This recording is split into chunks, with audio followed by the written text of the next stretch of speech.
Hey, what is up, guys? I just tried to make another take of this, but I was talking way too much. Anyways, this is going to be a 40-card Infernoid Lair Darkness updated deck profile. This is going to be a go second deck.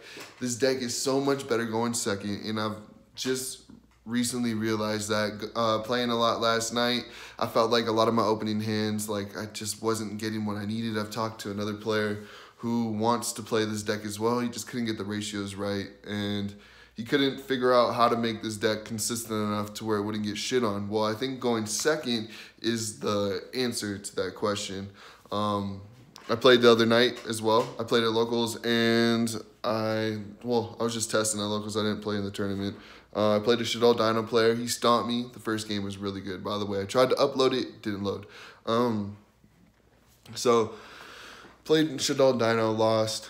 Played ABC, won 2-0, and then I played some random deck that I 2-0'd. So basically, I felt like after playtesting in person and then coming back and playtesting online for hours on end to try and get this deck right, I realized that this deck should be going second, and I'm going to explain why in my updated and should be final list. I might tweak one card in my extra deck.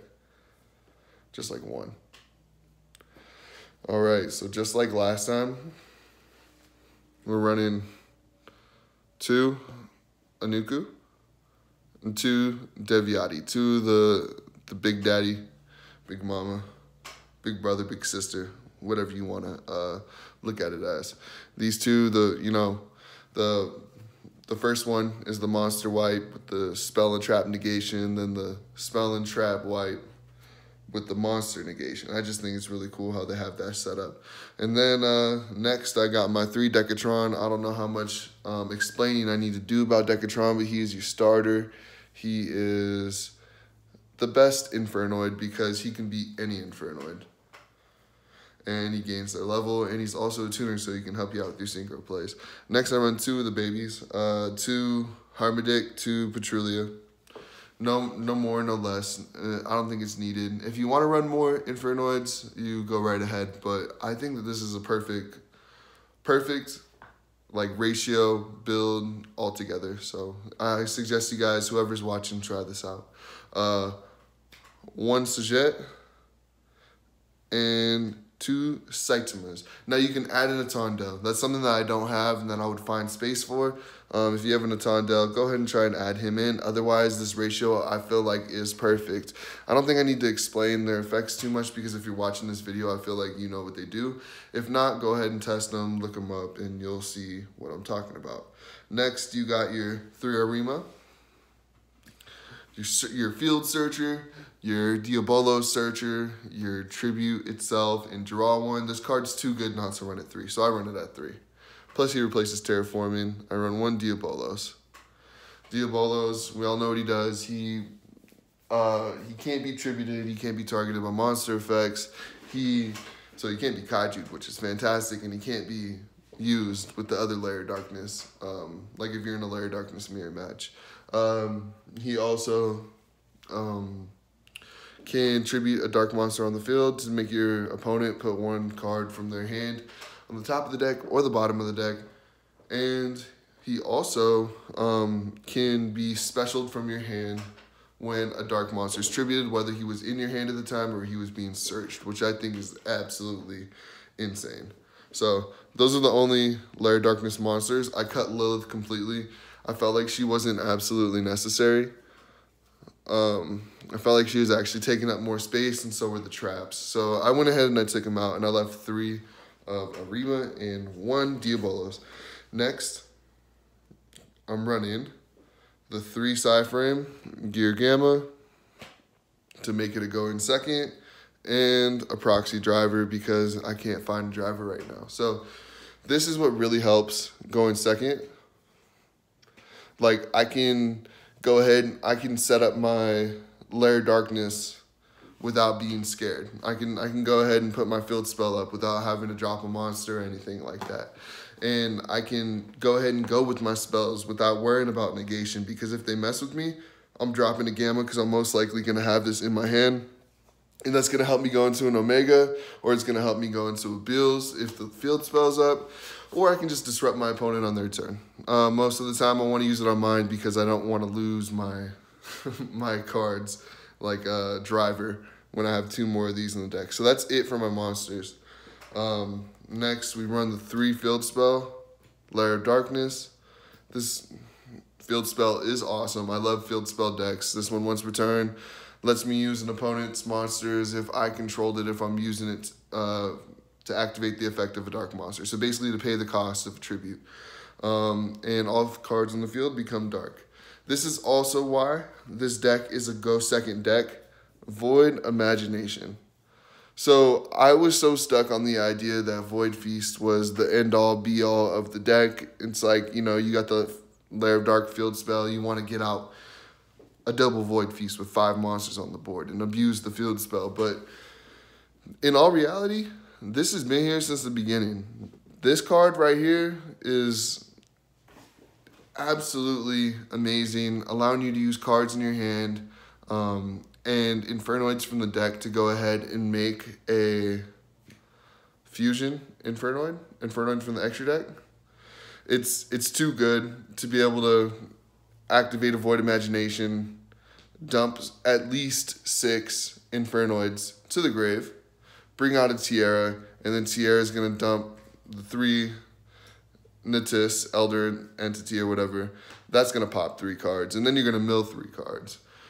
And then you could possibly return 3 cards. It's insane. So there's no reason not to run Void Imagination at 3. And with Void Imagination at 3, I think it should be a go second deck. So that is my take there. Next, I run the Void Vanishment. Gamma helps me get this guy off because it can search me with my Void Imagination, or it can search me with my Void Feast. The only downside is you can't special summon any other monsters besides Infernoids after you use that effect. So your tokens from Lair of Darkness don't go, they don't go into effect. Next, I run 1/1-for-1. It's a must to get out your Decatron if you really need to. 1 Monster Gate. This play right here is nuts when you use it on your opponent's monster with Lair of Darkness. So you just have the field bare, you activate Lair of Darkness, activate Monster Gate, mill. Just mill until you can until you can normal summon. Or special summon a normal summon monster, sorry. 1 Burial from a different dimension. I was running 2, but I can't tell you how many times I drew into both at the same time. So I was like, you know what? Fuck it. I'm cutting it to 1. And I haven't had any issues since then, and I feel like I've made my deck perfect with the ratios. Next, I run the 3 Called by the Grave. Also helps go in second. Helps against hand traps. I just found out that this is coming out common in the next set, which is not surprising. But it's really nice to have the super. And to have a card that's that casual players can access. Well, I don't think that's the right way to put it. I think it's awesome that casual players have a card that's accessible to them that can stop hand traps, besides Gamma, of course. But they can get Gamma too. It's in the special editions. But I think it's really awesome that players have this card, and it's at 3. I just wanted to talk about that for a second. Anyways, so this card's awesome, helps me go second. And then lastly, 3 Void Feast. Special summon up to 3 Infernoids from the deck whose levels equal 8 exactly. So that's my my whole deck. I feel like it's pretty good. I feel like there's nothing that I really want to change. My extra deck's pretty much the same, which I'll go ahead and show you guys. But I don't want to change anything. I feel like this deck is exactly what I want it to be. And it's been working exactly how I want it to. I really suggest that you guys try this online. Just tokens. You got the Tiaras, the Elder Entity. I don't know what I'm going to do. I got an extra Tiara, but I don't know what else I want to put in there. I got 1 side frame. If I had another Omega, I'd put him in there. You got Bills, great against True Draco. Tomahawk to go ahead and you can make a Borreload or a fucking Skull Dread with that card. 1 Link Spider, 1 Doolittle Chimera, 1 Killaport Genius, 1 Proxy Dragon, 1 Decode, 1 Skull Dread, and 1 Borreload. The extra deck is pretty standard, pretty basic. Those other Link 2s, these right here, This is for the fire, push for OTK. This is for number 42 to make, you know, all the tokens, make this, make a proxy, make a link spider, and then you've got one token left over and you can make Skull Dread. So I feel like the deck's pretty self-explanatory. Please try it out. Let me know what you guys think. I really have worked on this deck a lot and played with it a lot, and I really think that this deck going second is gonna do much, much better than everyone who's trying to make it go first. So thanks for watching, guys. We'll just wait until the new ban list comes out to see where the meta is gonna shape up from there. So hope you guys enjoyed, and like and subscribe if you haven't already. All right, y'all, I'm out. Peace.